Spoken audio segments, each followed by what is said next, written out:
The ancient Egyptians were captivated by the afterlife. Their beliefs and practices surrounding death were deeply rooted in their culture and religion. They believed that death was not the end, but a transition to a new existence. This transition was meticulously prepared for, with elaborate rituals and ceremonies. It was a journey to another realm, a mirror of the living world, filled with both familiar and mystical elements. This journey was fraught with challenges and trials. This realm was called the Duat, a mysterious and complex underworld governed by gods and goddesses. To guide them through this mysterious afterlife, they created the Book of the Dead. This was not just a book, but a comprehensive guide to navigating the afterlife. This book was their guide, their map, their lifeline in the world beyond. It contained everything they needed to know to survive the journey. The Book of the Dead was not a single unified text. Instead, it was a compilation of various texts accumulated over centuries. It was a collection of spells, hymns, and prayers, each with a specific purpose and function. These texts were meticulously written on papyrus scrolls and placed within the tombs of the deceased, ensuring they had the necessary tools for the afterlife. These writings were essential for a safe passage through the Duat, providing instructions and spells to protect and guide the soul. They provided the deceased with knowledge and power to overcome the challenges that awaited them, ensuring their safe arrival in the afterlife. The Duat was a realm of shadows and darkness. It was a place of both beauty and danger. The Egyptians envisioned it as a labyrinthine underworld. It was filled with treacherous landscapes and guarded by fearsome creatures. The journey through the Duat was not for the faint of heart. It was a test of courage, wisdom, and resolve.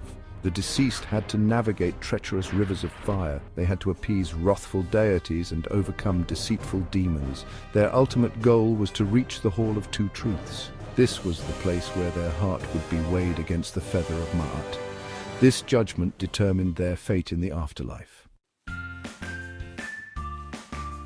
The Book of the Dead was more than just a collection of stories. It was a practical guide. It was filled with spells and incantations. These were designed to protect the deceased and help them navigate the Duat. The spells addressed every aspect of the afterlife journey. There were spells to provide light in the darkness. There were spells to provide nourishment and sustenance. There were spells to ward off evil spirits. There were even spells to transform the deceased into powerful animals. Each spell was a tool. Each one was carefully crafted to help the deceased overcome the obstacles of the Duat. Section 4. The Weighing of the Heart. A pivotal moment. The weighing of the heart was a pivotal moment in the afterlife journey. This ceremony was crucial in determining the fate of the deceased's soul.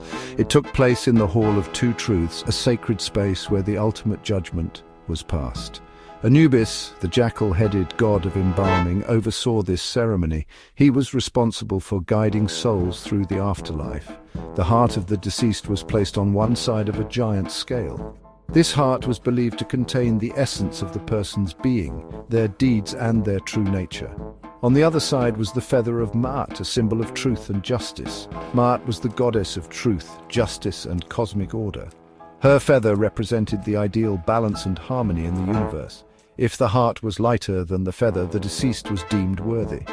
This indicated a life lived in accordance with Ma'at's principles. They were granted access to the afterlife, the paradise known as the Field of Reeds. There they would live eternally in peace and happiness, surrounded by their loved ones and enjoying the fruits of their virtuous life. But if the heart was heavier than the feather, it meant a life burdened by sin and wrongdoing. This imbalance signified a failure to live by Ma'at's laws. The deceased would be devoured by Amit, the devourer of souls. Amit was a fearsome creature with the head of a crocodile, the body of a lion, and the hindquarters of a hippopotamus. This second death was the ultimate punishment, erasing the soul from existence and denying it any chance of eternal life.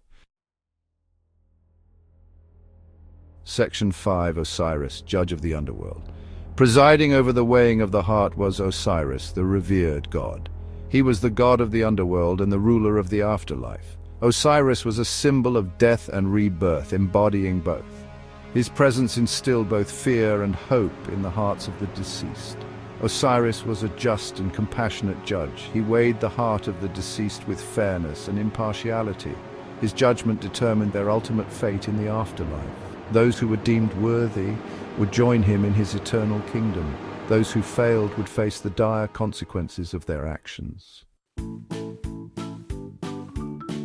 Section 6. The moral compass of the afterlife. The weighing of the heart was not just a test of ritual purity, it was a test of character. The ancient Egyptians believed that a person's actions in life had a direct impact on their afterlife. The Book of the Dead emphasized the importance of living a virtuous life. The deceased were expected to recite the negative confession. This was a list of sins that they had not committed. This confession emphasized the importance of honesty, integrity, and compassion. It showed that the ancient Egyptians believed in a moral code. This code extended beyond the realm of the living and into the afterlife. Section 7. Enduring legacy, relevance, and respect. The Egyptian Book of the Dead may seem like a relic of a distant past, a mere artifact from an ancient civilization. However, it holds profound relevance even today, transcending time and space to connect with modern audiences. It offers a glimpse into the ancient Egyptian worldview, a perspective that is both unique and enlightening. It reveals their beliefs about death, judgment, and the nature of the soul, providing insights into their spiritual and cultural practices. The Book of the Dead also highlights universal human questions, questions that have persisted throughout history. These are questions about life, death, and what lies beyond, questions that continue to intrigue and inspire us. It reminds us that while cultures may differ, the human desire for meaning and transcendence is timeless, a thread that connects us all. As we study and appreciate this ancient text, it is essential to do so with respect and sensitivity, acknowledging its sacred significance. The Book of the Dead is not just a historical document, but a sacred text that held deep meaning for the ancient Egyptians. It is a sacred text that held deep meaning, guiding them through the mysteries of life and the afterlife. It continues to hold deep meaning for many people today, serving as a bridge between the past and the present, a testament to the enduring legacy of ancient Egypt.